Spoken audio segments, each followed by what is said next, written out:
Well, when I was at the film school, he came to teach for a term, I think. I'm not quite sure now, because I was making my graduation film, and it was a big thing because he'd made one of the greatest films that has been made in England and in the world, The Lady Killers, and he was a wonderful natural teacher. We looked at The Third Man, and that was revelation. I mean, you realised that you had looked, but you'd never seen just where things had been placed, the camera, the position of the actors within the frame, all that. It was just revelatory. He was a natural teacher and wonderful to listen to. As I say, I didn't go to all his classes, and I was making the second part of the trilogy as my graduation film, which is called Madonna and Child. And I was away one weekend because I had flu, and he went to see it, and he came out of the cutting room and someone said, "What have you been to see, Mr. McKendrick?" And he said, "A rough cut of Madonna and Child." And they said, "It's a gay movie, isn't it?" And he said, "Not at the moment." And I rang him many years later, and he roared with laughter. I said, "I can't tell you how often I've dined out on that story."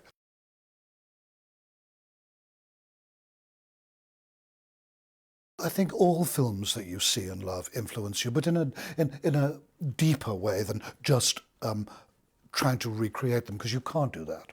He's a great filmmaker. That's all there is to it. But they come through you and they come out of you in a refracted way. Had anybody said to me when I was at 11 and I was taken to see The Lady Killers that one day, I would make films, which was, I'd have said, yeah, pigs might fly, and I would use Alec Guinness saying, "Louis, Louis," because taken out of context, it's just slightly sinister. But they influence you in, the colour influenced me, because it's old three-strip Technicolor, and it's ravishing to look at. I mean, it is ravishing to look at. And the choice of the Boccherini is so sublime. It's just sublime. When I made Long Day Closes, I wanted it to be a sound, not homage, but a sound memory of the things that I saw when I was very young. I mean, the happiest days of your life is the first quote. "Tap, Gossage," I said to Tap, "You're not introducing the film," which I adore. But I was taken to see The Lady Killers when I was 11, and I didn't really understand just how subtle it was, but I absolutely fell in love with it. And I remember my eldest brother, who was a docker, and they were out on strike, and he had no money. And he walked into town, and he said, "All I had was £0.50. That was the equivalent of 13 pence today." And said, "Do I go and have a drink, or do I go to the pictures?" And he looked across the road, and The Lady Killers was on, and he went to see The Lady Killers.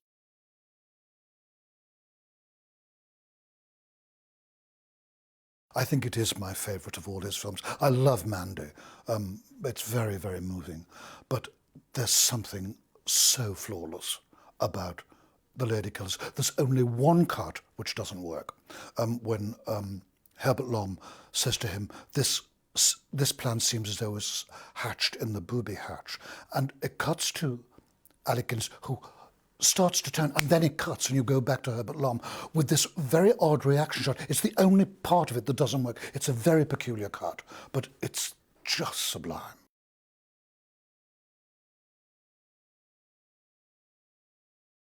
It's about every member of British society who are failures. That's what it's about, really. It's about failure, and trying to get something which is golden and which will change your life. It happens to be money in this case, and they don't succeed. But it's about the nature of failure.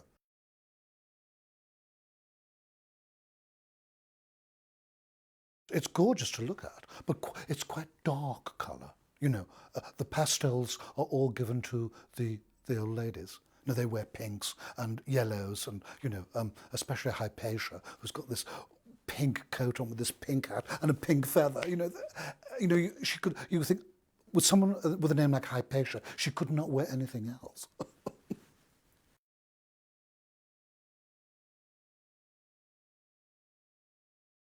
I love Alec Guinness's Professor Moggs, but when he was offered it, he said to Sandy McKendrick, "But this is Alistair Sim." And Sandy McKendrick said, yes, I know, but he's not available. So he got those buck teeth and the long coat and said, fine, and the long scarf, he said, fine, I'll do it. I, it's a very, very good performance, but I would actually rate his Charles I in Cromwell as equally good. In fact, it's the only good thing in that film. The rest of it is just so turgid. It's coma-inducing.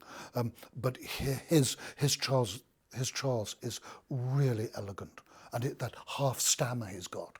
But then I also saw him on television in 1962 when he read from memory over 4 nights the whole of the 4 quartets, and that was stunning.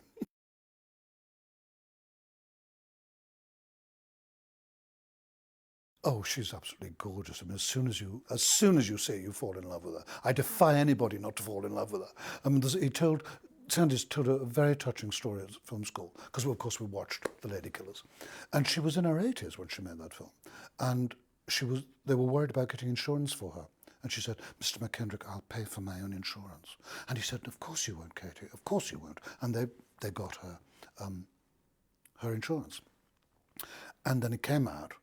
And he said to I think the distributor or the producer, Michael Borkin, look, this is the only really starring role she's had. Could her name be above the title?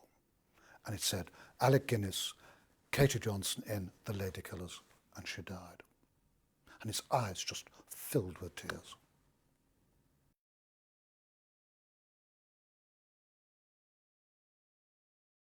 I think they were about Britain because they were made here, and they have only a partial view of Britain. But if you look at something like Mandy, she grows up in this very grand house, and she goes out to play, and the rest of it's bombed.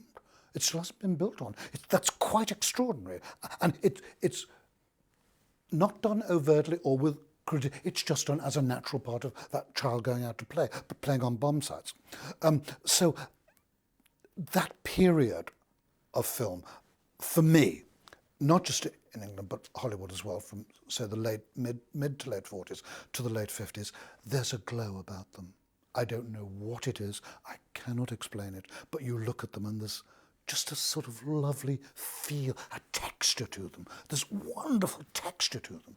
You look at those dark shadows in Mandy, those interiors which are dark and cluttered, and that wonderful interior of the house in Lady Killers, when all the friends come to have tea and they begin to sing, Darling, I am growing old, silver threads amongst the gold. And he's playing a pianola. I mean, it's just good. There's a gorgeousness about it. It's very specific, but because it's specific, of course, it's universal.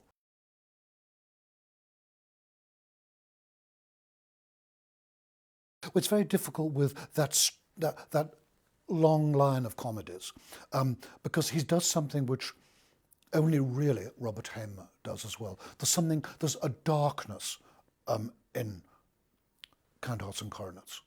You never openly see it, but it's quite dark. But in The Lady Killers, it's a comedy with darkness in it, whereas you look at something like Sweet Smell of Success, and it's a drama with dark comedy in it. So I think Robert Hamer and Sandy McKendrick were outside of that clique, but were very much part of it, and obviously were influenced by it and the kind of ethos that Ealing had. But in a way, they wonderfully subvert it in a very subtle, not a radical way. And it's only when you see these films at the second or third time, you think, my God, they're actually quite savage, but wonderfully funny as well.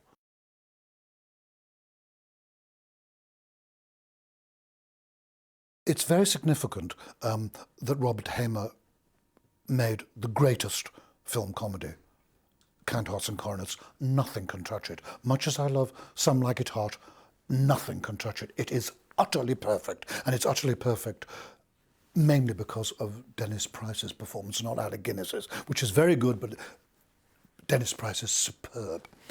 But it's very significant that the links between Robert Hamer and Count Hearts and Coronets and Sandy McKendrick and The Lady Killers is that they're about the nature of class. In Kind Hearts and Coronets, it's about revenge. You know, this class has robbed me of my right and I'm going to get it. And he does. And you want him to get away with all those murders. The difference with The Lady Killers is written by an American, William Rose, who had that story in a dream, was a complete understanding of not only the British class system, but the fact that at the end of the war, that class was beginning to fail. And all the people in The Lady Killers are all from different stratas of British society, and they're all failures. And the other thing that runs through all of McKendrick's films, which is, I remember saying this to him, and he got terribly shocked. I said, the old woman, played by Katie Johnson, is the innocent which destroys everybody. And that is a theme that runs through all his films. It's the innocent which destroys. And he said, yes, somebody else said that. But it's really true.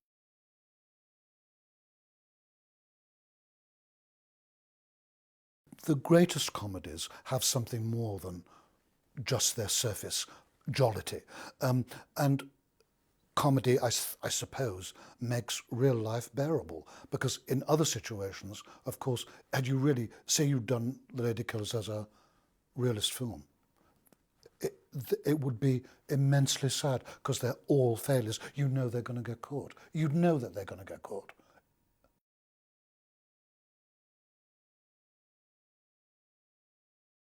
Coming from the background he came from, you know, American, brought up here, went back to America, it gave him the outsider's view of Britain. Like William Rose. William Rose was American, but knew the class system. Obviously, he just absorbed it. And that makes you different. It makes you different. And the way he just underscores everything or subverts it. And who could be more delightful or lovable than Katie Johnson as the old woman? I mean, she's gorgeous. And she looks into that pram and goes to the baby, and the baby goes, ah! It's a wonderful visual joke, because from the moment you see that, you know it's not going to be a nice old lady, although she's lovely throughout. She is the innocent that subverts everything.